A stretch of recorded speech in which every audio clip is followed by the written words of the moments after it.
saldo hilang tanpa sentuhan. Hah, kok bisa? Ah, masa sih gitu kan. Tapi sebenarnya ini tuh mungkin banget terjadi ya, apalagi mungkin kamu yang pernah transaksi di luar negeri gitu ya, pakai debit tap atau kris tap. Kalau di kita udah mulai ada kris tap kan. Nah, tapi sebelum kris tap pun waktu zaman debit tap itu juga mungkin terjadi loh. Bahkan ada yang tanpa verifikasi. Itu bahaya banget. Ya apalagi untuk beberapa bank itu tuh tanpa PIN gitu. Jadi dengan adanya skema tap ini ya bisa jadi sistemnya NFC di mana bisa ngakses data dari jauh gitu ya. Maksudnya jauh tuh jaraknya cukup tanpa sentuhan bahkan. Dan ini tuh transaksinya bisa diproses dalam hitungan detik. Bahaya banget kan, coba kamu bayangin. Misalnya kamu lagi pakai tas gitu terus di dompet kamu yang misalnya kain atau bahannya yang masih lolos NFC, ada yang ngetap transaksi. Tergantung banknya lagi ya ini. Oke, lagi-lagi tergantung banknya ya. Untuk bank tertentu yang aku nggak bisa sebutin dulu di sini, intinya dia bisa transaksi cukup dengan ngetapin kartunya ke edisi tappingnya tadi yang NFC, terus langsung saldonya berkurang tanpa verifikasi PIN dan lain-lain.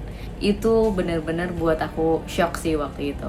Terus yang kedua, mungkin kalau kris tap harusnya lebih aman ya, karena abis di tap masih bisa ada permintaan verifikasi. Tapi beberapa debit tap itu tuh nggak minta PIN dan verifikasi. Ini sungguh nyeremin. Nah terus gimana? Nah mungkin sekarang aku bahas yang debit tap dulu ya. Jadi sebenarnya kalau kalian milih dompet dan yang lain-lain, lo kok tiba-tiba dompet gitu ya. Nah tapi ini paling penting, krusial juga. Jangan cuma masalah fashion, tapi juga buat security. Coba pastiin deh dompet kalian tuh nggak bisa keakses sama NFC gitu. Gimana caranya? Ya mungkin dari materialnya. Mungkin kalian udah tahu ada dompet-dompet atau card holder gitu yang bisa, yang dilindungi sama logam atau material lainnya yang nggak bisa di tap gitu ya intinya, atau ya cukup tebel lah sehingga si NFC nggak bisa di tap kayak gitu ya. Kalian coba cek aja misalnya pakai e-money atau gimana lah ya.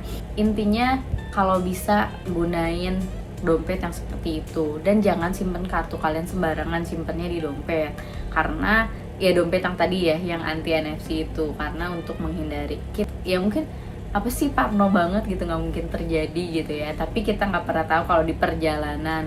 Tapi kan semuanya itu tuh berdasarkan apa kebiasaan kita juga gitu. Ketika ada peluang dan si pencuri ini beraksi kan kita nggak pernah tahu ya.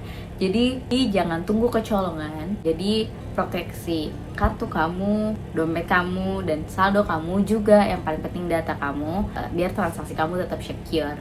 Oke, jadi segitu dulu. Kalau merasa bermanfaat tolong di-share sebanyak-banyaknya, dan jangan lupa di-like juga, dan boleh banget kalau mau subscribe. Komen juga boleh ya, buat kritik dan saran yang membangun tolong banget ditaruh di komen ya. Makasih banyak, see you di next video.